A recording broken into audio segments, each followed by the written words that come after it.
7 home runs, 17 RBIs since like July 7th. He's starting to come on, play a little bit better. There were times this year, AJ, we discussed whether they would have been better off sending him down to the minor leagues.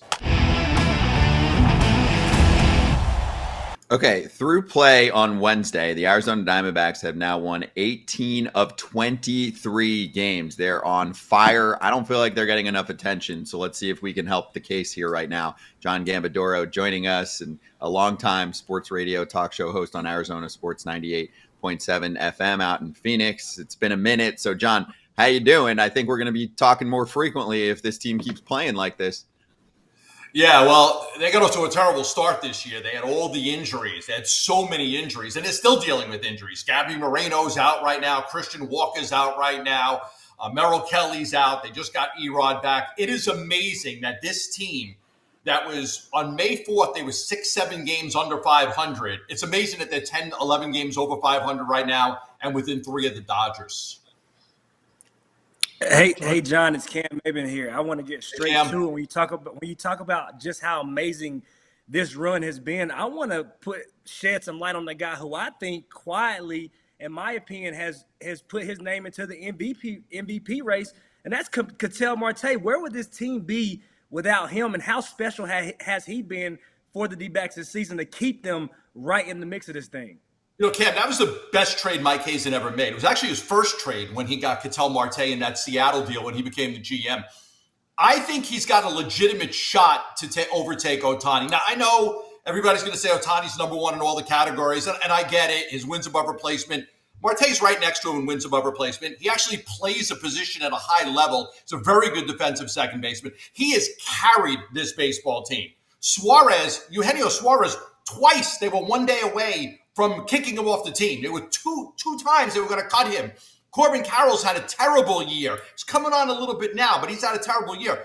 Ketel Marte has carried this team. He's having one of the best seasons that a Diamondback player has ever had. And there's no question that if he's not number one in the MVP race, then he's number 2.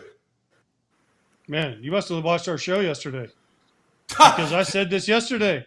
I said it yesterday. I said he might win. Because if they make the playoffs, and because he plays a premium position, right, he steals bases, he hits for power, he's been there all year, and the rest of the team has all been riddled with injuries. Ketel Marte deserves, and nobody really outside of Arizona, and this show is talking about him being there. In WAR, let me also say this. WAR to me is not the end-all be-all. Let's look at the total package. And if the Diamondbacks somehow not only get in, but pass the Dodgers for the division lead, he should win the most valuable player. Yeah, and I think a lot of people feel like, AJ, if they can win a division, it gives him a notch over Ohtani, and I get it. Ohtani's having a great year. It's nothing against him, but he's not playing a position in the field, and Ketel is. The Diamondbacks have had a problem with closer. If you guys want to talk about that, we can. Ketel Marte's been their closer lately. He's had 3 home runs in like the 8th inning or later in the last week. So if you look at how they've closed baseball games, they've closed it with Ketel Marte's power. He's been such a clutch player for them late in games. Hits home runs, steals bases, was an all-star, led off the game. I mean, you go back to some of the great seasons that Paul Goldschmidt had and Luis Gonzalez. This ranks up there with one of the truly great seasons that the Diamondbacks have ever had from a player. Hey, John, you talk about what these guys are doing right now, coming down the stretch, playing some good baseball, and a lot of people worried about the lack thereof moves. But you said it, a lot of injuries. 4 of the 5 starters have yet to be healthy at the same time. But now you get Erod back. What kind of boost does that give this club going down the stretch, getting him back, a guy of his caliber? I think it's huge. Now, it took a long time. We waited 4.5 months to see him pitch. Mike Hazen got to the end of the season last year. He was kicking himself for not getting a starting pitcher last year for the playoff run. He wasn't able to do it. He got Paul Sewald, he got Tommy Pham, but he was really disappointed that they didn't go get another starter because they had to go bullpen games. And in many of the playoff games, they had to go bullpen games. Didn't want to do that. They went out and got Erod, but then they also got Jordan Montgomery. What I would say, Cameron, is I think right now, if you look at it, Gallen is going to be one of your starters in the playoffs. So is Brandon Pfaadt, Merrill Kelly, Erod, and then I think it's a real conversation whether Jordan Montgomery is on the postseason roster or not, whether he's one of their 5 starters. Ryan Nelson has pitched better. Ryan Nelson has been better than him. So if Kelly comes back strong and Erod comes back strong with Gallen and Fott, I mean, it's a real question is, who would be on their postseason roster as another starter? I don't even know if Montgomery would get a start because you're only going to start 4 guys in the playoffs, and it might not be Jordan Montgomery, who they gave a big contract to for this year, and then he also has an option for next year at about $25 million. So you're saying they're not going to pick up Jordan Montgomery's option more than likely? No, it's a player option. It's like they're kind of stuck. It's a player He might option. opt in. He might opt in so badly he opts in. Right. Absolutely. That's not the worst thing. If you go into next year with a full spring of Jordan Montgomery, Eduardo Rodriguez, Gallen, Fott, and Merrill Kelly, it's a pretty good darn good way to start Ryan it. Nelson. That's not And Ryan Nelson. That's a pretty darn good rotation to go into the season with. Now the question is, how do you help their bullpen for the postseason if they get in? Do you move Jordan Montgomery to the bullpen? Do you move someone else to the bullpen to help that bullpen? And who's going to close games? Listen, I know Sewald has struggled a little bit, but he's done in the past. He led them to a World Series last year. They've tried other guys. They haven't worked either. So what's the solution for Torey Lovullo? Paul Sewald, they've had a real problem closing games. A lot of blown saves. They took Sewald out. He had 3 blown saves in a row in early July. They kept him in. He was on a short leash, had some hiccups, blew another save, decided to take him out of the rotation, putting him in lower leverage situations right now. I think he ends up being the guy again. Ryan Thompson has gotten that opportunity, hasn't done so well. Now, they've got a kid. I don't know how you guys feel about this. They've got a terrific young pitcher in Justin Martinez. I don't think he's ready to close. They didn't want to pitch him in high leverage situations at this young of an age. I mean, even yesterday he came in, had the bases loaded before he got out of that game against Cleveland. I don't know that he's ready to be the guy. Thompson struggled. Ginkel could probably do it. And here's your other problem. A.J. Puck has been terrific for them, but I don't think you want him as your closer because your main guys are all right-handed pitchers. I think they like A.J. to come in the 6th if they've got 2 lefties coming up, or the 7th or the 8th. If you make A.J. Puck your closer, then you just have right-handers. It's Thompson, it's Ginkel, it's Martinez, it's Sewald. I don't think Lovullo wants that option. I think he likes having A.J. to use at his discretion 6th, 7th, 8th if he's got some tough lefties coming up. Big shout out to America's #1 meal kit, HelloFresh, for helping us eat good during this busy time of the year for us. With HelloFresh, you get pre-portioned ingredients and seasonal recipes delivered right to your doorstep. It's home cooking made easy, fun, and affordable. HelloFresh makes it easy, even for picky eaters like Scott. There's a changing menu of 50 recipes to choose from each week. Customize it to fit your taste. There's protein and veggie swap options too. The recipes are easy to follow. Just choose your delivery day, open your box, cook, and eat. My house is busy with sports, but family dinners are important. My fam eats better, healthier, and we cook so much easier with HelloFresh. And for a limited time, kids eat free. Go to HelloFresh.com/FTKids to unlock this exclusive offer. 1 free kids meal per box for 2 months while subscription is active. That's free kids meals just by going to HelloFresh.com/FTKids. I see both sides. First of all, I agree with you. I think Martinez shouldn't be the 9th inning guy. I think he also could just be high leverage in certain spots. You need a big strikeout, right?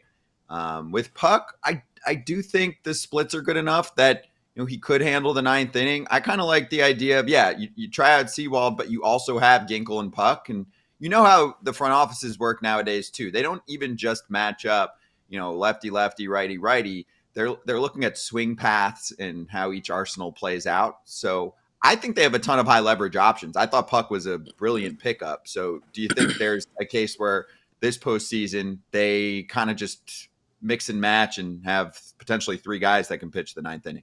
I don't think so. No? I do a weekly show with Lovullo, and we talked about defined roles, and he's a big defined role guy. I think these guys want to know. They want to mentally prepare.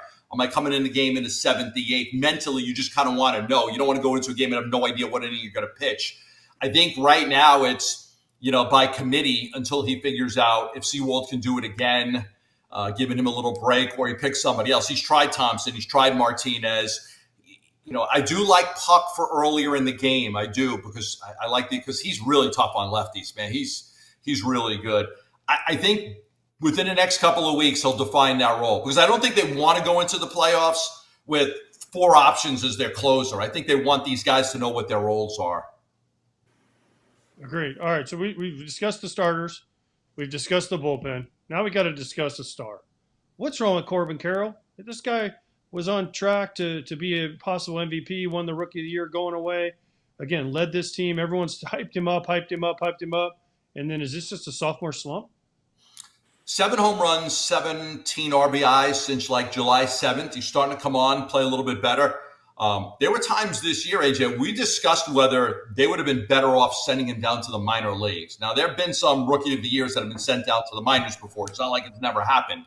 So I think there was a Dodger guy that was sent down many years ago. Was it Hollinsworth? I can't remember who. But some of those rookies have been sent down. That's been a big discussion. What was their best outfield? Their best outfield, may have been Gurriel and, Alec Thomas and not having Corbin Carroll because Jake McCarthy's played so well. He's coming on. He's playing better. They've stuck with him. I'm somewhat surprised that they didn't send him down and try to give him a couple weeks in the minors to get it worked out.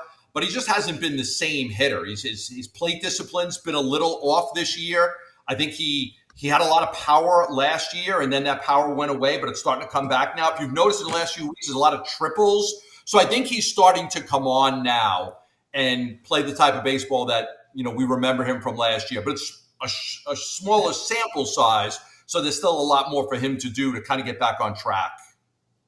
John, I want to follow that question because I don't know how true it is. It's always – through the grapevine. But I had heard earlier in spring training that he had possibly went into the offseason and tried to, make some mechanical changes. Sometimes we all, as athletes, we think, when we have a great year, we can make it better. Right. We want to add little tweaks and changes. Is there some validity to that statement that he went into the offseason and made changes? Because that could probably be one of the issues that, you tried to fix something that wasn't broke. Is there some truth to that? Yeah, I remember when I was in New York with Doc Gooden. He had that great year, and they're like, we really got to work on his pickoff move. It's not great at, holding runners on first base. So we're gonna work on Doc Gooden's pickoff move. We're gonna spend all this time on it. It was ridiculous. Yes, we had Corbin on in spring training, and he was talking about getting his hips through the zone a little bit quicker. So there's some things with his swing that he wanted to change, and I think that was part of it, trying to get the hips and get through the zone a little bit faster. The power was there. The average was there last year. The speed is incredible. But there's no question that he discussed with us that he was making some adjustments to his swing to try to get that bat through the zone even a little bit faster. Yeah, Julio Rodriguez did the same thing. I mean, not the same exact tweak, but he worked on a lot of changes in the offseason. And you're looking like, that second half was insane. Don't change anything. Literally come back as a carbon copy. It's a good call, Cam. I know AJ had a lot of hits in his career, but I know if I would have had a year like either one of those dudes, you couldn't have paid me to change my swing. I never came close to having a year like that. I was competitive.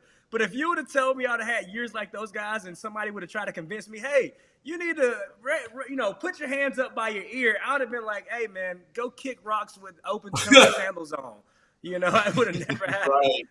Another thing that doesn't get talked about with this baseball team is just what Mike Hazen was able to do with the designated hitter. Jock Peterson is having an incredible year.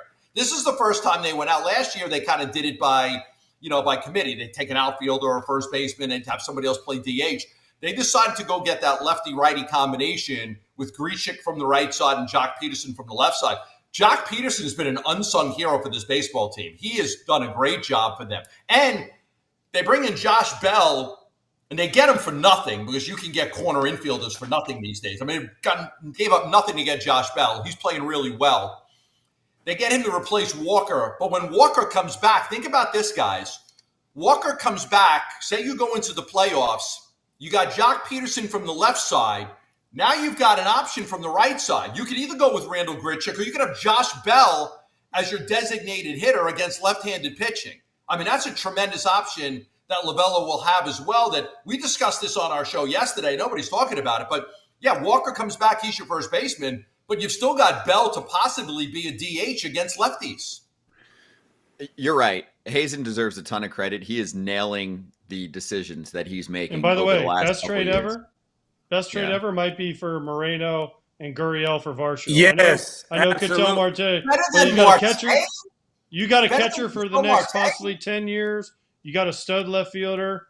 I don't know. I mean, Varsho's a good player, but it's hard to find those dudes that can get behind the plate every day. It is. And Gabby's had a little bit of a sophomore slump this year, too. So he hasn't had – last year it looked like a no-brainer trade.